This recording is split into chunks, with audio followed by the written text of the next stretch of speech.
बिस्मिल्लाहिर्रहमानिर्रहीम, अस्सलाम वालेकुम।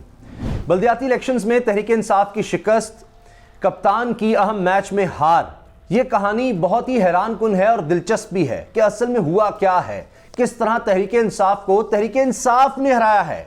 जी हां, तहरीक इंसाफ किसी और से नहीं हारी, तहरीक इंसाफ पीटीआई से ही हारी है। बल्ला ही बल्ले को हरा गया, बल्ला बल्ले पर चल गया। ये क्या माजरा है ये मैं आपको बताऊंगा। इमरान खान साहब खुद मैदान में आ गए हैं, खुद मैदान में उतरने का फैसला कर लिया है और उन्होंने ट्विटर पर आकर बाकायदा ऐलान किया है कि अब वो चीज़ों को खुद मॉनिटर करेंगे, खुद देखेंगे और बुनियादी वजह भी उन्होंने बता दी है कि क्या वजह हुई है शिकस्त की।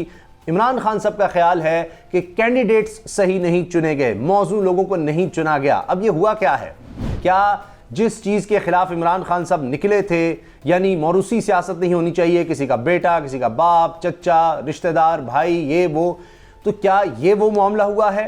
कई जगहों पर यह बात दुरुस्त है कि रिश्तेदारों को टिकट दिए गए हैं, वुज़रा के रिश्तेदारों को टिकट्स दिए गए और वो हार गए, ये भी एक कहानी है। अच्छा, इसके साथ फवाद चौधरी साहब भी मैदान में आए हैं, वो अपनी एक वजह बताते हैं हार की, शिकस्त की, और दीगर वुज़रा अपनी वजूहात बता रहे हैं। लेकिन पूरी डिटेल रिपोर्ट सामने आ गई है कि किस तरह एक तरफ नज़र आ रहा है कि तहरीक इंसाफ का अगर कैंडिडेट खड़ा है तो उसके साथ एक आज़ाद उम्मीदवार भी खड़ा है और वो आज़ाद उम्मीदवार किसी और जमात का नहीं, तहरीक इंसाफ का ही है। क्योंकि उसको टिकट नहीं मिली इसलिए उसने आज़ाद हैसियत में लड़ने का ऐलान कर दिया। तो अब यानी अगर आप समझें कि कहीं दूसरी पोजीशन है तहरीक इंसाफ की, तो तीसरी पोजीशन पे जो आज़ाद उम्मीदवार है वो भी तहरीक इंसाफ का ही है। तो ये वोट डिवाइड हो गए और क्यों तहरीक इंसाफ इस चीज़ को रोक नहीं सकी, ये एक अहम सवाल है, इस पर भी हम बात करेंगे। अच्छा, साथ कुछ बड़ी अहम चीज़ें ऐसी हुई हैं कि जिनको मैं आपके सामने लाना बहुत ज़रूरी समझता हूँ। मिसाल के तौर पर जाहिर है कि तहरीक इंसाफ मेन प्लेयर है, सारी तनकीद उस पर हो रही है कि जी अपसेट शिकस्त हो गई, फजलुर रहमान साहब जीत गए। इस पर मरीम साहिबा ने अदालत में पेशी के बाद ये कहा है कि जी रही सही जो थोड़ी बहुत इज्जत बच गई इमरान खान की, वो फ़ौरन इस्तीफ़ा दे दें और जनाब छोड़ दें, यानी इक़्तिदार को छोड़ दें, वज़ीर आज़म की कुर्सी से हट जाएँ। मगर मरीम साहिबा को ये भी ख्याल करना चाहिए कि वो नायब सदर हैं, अब सब कुछ कहा गया वो चला रही हैं नून लीग का, तो नून लीग की तो इतनी बुरी हार हुई है कि नून लीग का ऐसे लग रहा है कि खैबर पख्तूनख्वा से सफाया हो गया है, कहीं नजर ही नहीं आ रही नून लीग। क्या फजलुर रहमान साहब की जमात है वो जीती है तो इसी पर आप खुश होंगे? नून लीग का क्या हुआ, उस पर क्या कोई इस्तीफा नहीं आना चाहिए? कहाँ है नून लीग खैबर पख्तूनख्वा में? क्या सिर्फ नून लीग अब पंजाब की जमात रह गई है? जो अहम तरीन बलूचिस्तान के लोग थे वो छोड़कर चले गए, साबिक वज़ीर आला ने छोड़ दिया, साबिक विफाकी वजीर अब्दुल कादिर बलोच साहब ने छोड़ दिया। सिंध में कहाँ है? आज़ाद कश्मीर में आप देखिए क्या हुआ है और गिलगित बल्तिस्तान में क्या हुआ है। तो ये नून लीग को भी खुद सोचना चाहिए। मरीम साहब जब इस्तीफे का मुतालबा कर रही हैं तो एक ये अच्छा नहीं है पाकिस्तानी पॉलिटिक्स के लिए, नेशनल पॉलिटिक्स के लिए, कि एक जमात थी तो वो अब सिर्फ पंजाब की जमात रह गई है। जनूबी पंजाब में भी एक अलग खेल शुरू हुआ है। अच्छा, साथ ही मैं एक चीज़ और आपको बता दूं कि साबिक सेनेटर हैं अवामी नेशनल पार्टी के सीनियर रहनुमा जाहिद खान साहब, वो कोई लीगलिटी नहीं रखते। उन्होंने ये कह दिया है कि मौजूदा हालात में इस्टेब्लिशमेंट को फजलुर रहमान साहब की जमात सूट करती है क्योंकि खित्ते के हालात इस तरह हैं। आपने देख लिया कि फजलुर रहमान साहब से अफगान तालिबान के जो कायम वज़ीर ख़ारिजा हैं वो किस तरह आकर मिलते हैं, मुत्तकी साहब, तो वो आपने देख लिया। तो इस वजह से अवामी नेशनल पार्टी का ख्याल ये है कि जी अवामी नेशनल पार्टी आज भी मकबूल है, हमने अकेले लड़ा, ये फजलुर रहमान के साथ नून लीग भी थी, दीगर जमातें भी थीं, तो हमने अकेले लड़ा है और फजलुर रहमान ऐसे नहीं आगे आगे इस्टेब्लिशमेंट को सूट करता है, उन्होंने ये बात की। तो ये सब हारने वाले एक दूसरे के ऊपर ज़रूर बात करते हैं। अच्छा, इसके साथ साथ आप ये देखिए कि एक और पहलू भी इस सारे मामले का नज़र आ रहा है कि तहरीक इंसाफ को शिकस्त ज़रूर हुई है, अहम जगहों पर हुई है, पेशावर में शिकस्त हुई है, लेकिन तहरीक इंसाफ खैबर पख्तूनख्वा में अब भी नज़र आ रही है, बड़ी जमात के तौर पर नज़र आ रही है। पंजाब की बात करें, वहाँ अगर बल्दियाती इलेक्शन मुकाबला होना है तो जाहिर है यही कहा जा रहा है कि नून लीग और तहरीक इंसाफ में होगा। बलूचिस्तान में भी कुछ ना कुछ है, आज़ाद कश्मीर के इलेक्शन में आपने देख लिया वहाँ जीती है, गिलगित बल्तिस्तान में जीतती है, सिंध में भी, कराची में भी उसका वोट बैंक नज़र आता है। लेकिन दूसरी कोई जमात क्या इस तरह से आप कह सकते हैं? तो सब कुछ बुरा नहीं है तहरीक इंसाफ के लिए, लेकिन यकीनन इनको सोचना चाहिए कि हुआ क्या है।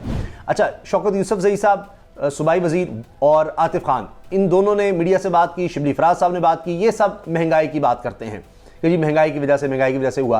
फवाद चौधरी साहब एक अपना अलग मौक़िफ़ रखते हैं, उन्होंने टेलीविज़न पर आकर भी कहा कि जी ये लोकल पॉलिटिक्स होती है, बल्दियाती इलेक्शन नेशनल जो इलेक्शन होते हैं, जनरल इलेक्शंस, उसमें से मुख्तलिफ होते हैं और यहाँ बरादरीज़म, दीगर चीज़ें बहुत ज़्यादा चलती हैं। फिर साथ ट्विटर पर आकर ये भी कहते हैं कि जनाब अगर ये कहा जा रहा है कि जी पीटीआई हार गई है, तो ये सोचना चाहिए कि अगर पीटीआई हारती है तो फिर ये दरिंदों के हवाले चला जाएगा मुल्क। और अगर आप समझते हैं कि इंतहा पसंद जमात JUIF को अगर लोग वोट देकर ले आएंगे तो ये तबाही होगी और ये कुछ अच्छा नहीं है, इस तरह के वो इशारे देते हैं।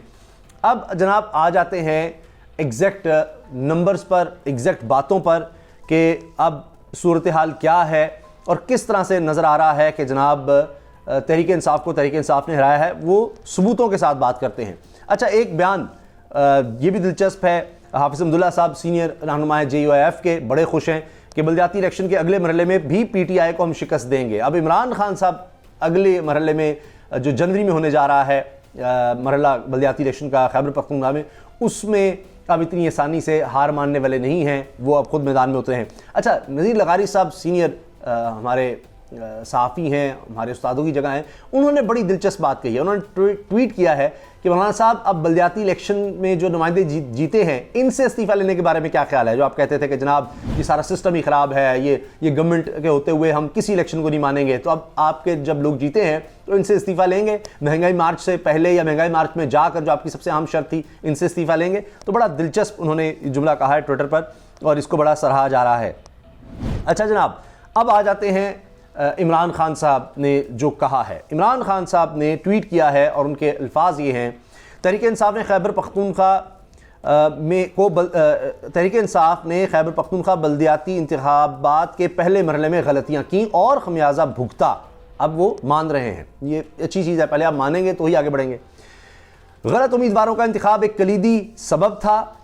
अब से मैं KP के दूसरे मरहले समेत मुल्क भर में बल्दियाती इंतखाबात के हवाले से तहरीकी हिकमत अमली की बजाते खुद निगरानी करूंगा। तहरीक इंसाफ मजीद कुव्वत के साथ उभरेगी इंशाअल्लाह। तो इमरान खान साहब का खासा है, वो जी हार तो मानते नहीं हैं, यानी इस तरह से आसानी से कि हार तो गए, लेकिन यानी इमरान खान साहब बार बार कहते हैं हारता वो है जो हार मान लेता है, यानी हार गया। अगर जो शख्स अपनी हार से सीखता है और उम्मीद लगाता है कि आगे वो बेहतर करेगा तो वो नहीं हारता, वो हार कर भी फिर जीतता है। तो ये उनकी सोच एक ज़रूर नज़र आ रही है कि लगता है कि वो अब मज़ीद आगे बढ़ेंगे और अब देखते हैं कि जनवरी में जो दूसरा मरहला है उसमें क्या होता है। फवाद चौधरी साहब की ट्वीट दिलचस्प है, अगर JUI जैसी शिद्दत पसंद जमातें PTI का मुतबादिल हैं तो वाकई आपकी बात दुरुस्त है। PTI की लीडरशिप और कारकुनान इन सूरत हाल में ज़ाती इख्तिलाफ़ात को पसे पुश्त डालें और इमरान खान की क़यादत में खुद को मुनज़्ज़म करें। इस वक्त अगर PTI कमज़ोर हुई तो मुल्क भेड़ियों के हाथ लग जाएगा। राना इमरान सलीम साहब की ट्वीट थी, उस पर इन्होंने जवाब दिया है कि जी शायद इमरान खान तो अपनी नाकामी अफोर्ड कर सकता है, लेकिन पाकिस्तान की नौजवान नस्ल इमरान खान की नाकामी अफोर्ड नहीं कर सकती। इसका उन्होंने जवाब दिया ट्विटर पर आकर। अच्छा, इसके साथ दीगर बातें भी हैं, उसमें अगर हम जाएंगे तो बड़ा वक्त लग जाएगा। अच्छा, जो मैं आपको बात बताना चाह रहा हूँ, जो आपके सामने रखना चाह रहा हूँ कि किस तरह से यहाँ पर हमें नज़र आ रहा है कि बल्ले के खिलाफ बल्ला ही चला है। एक तो यह कि जी टिकटों की तकसीम और अंदरूनी लड़ाइयों का भी हाथ नज़र आता है, इमरान खान ने इसको तस्लीम किया। कोहाट की बात की जाए तो आप वहाँ पर देखेंगे दूसरे नंबर पर आज़ाद उम्मीदवार है जिनका ताल्लुक PTI से है, जबकि तीसरे नंबर पर PTI के अपने टिकट होल्डर उम्मीदवार हैं। ठीक है, यानी आज़ाद उम्मीदवार दूसरे पे, तीसरे पे PTI का टिकट होल्डर। और BBC कहता है कि जी मकामी कारकुनों ने पार्टी क़यादत के टिकट देने के फैसले को मुस्तरद किया। तो ये आपस में ही लड़ रहे थे, दोनों इकट्ठे हो जाते तो आराम से जीत जाते।